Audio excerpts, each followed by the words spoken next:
जय केते जन महापुरुष आमे देखुचंती तांकर तो अवदान निश्चय रही ता छड़ा परदा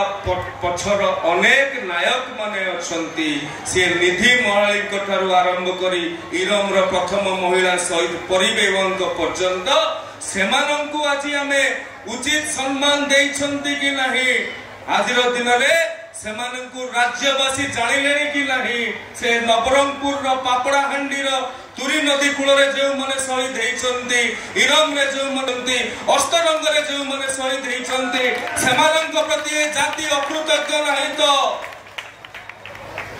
जो स्वाधीनता प्राप्त करिसंती से स्वाधीनता पछरे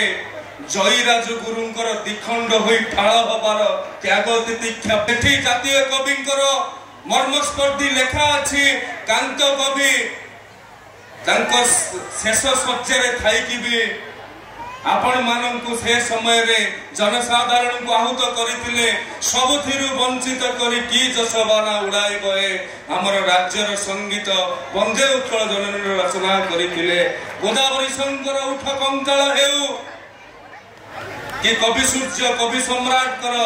कि फकीर मोहन सेनापति कर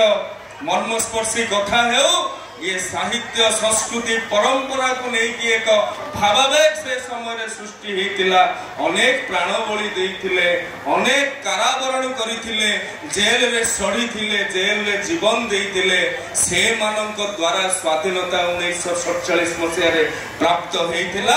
एवं 47 मसिया ठारू आज पर्यंत भारतर सीमा रे जो माने जागृत प्रहरी भाव रे दिन राति पहरा देउछंती जो माने देशर आभ्यंतरण रे एसपीजी कमांडो ठारू आरंभ करी आरक्षी मानंग पर्यंत जो माने प्रत्येक मुहूर्त रे हमकु सुरक्षा देउछंती सेमानंग कथा आज चिंता करिवार समय अछि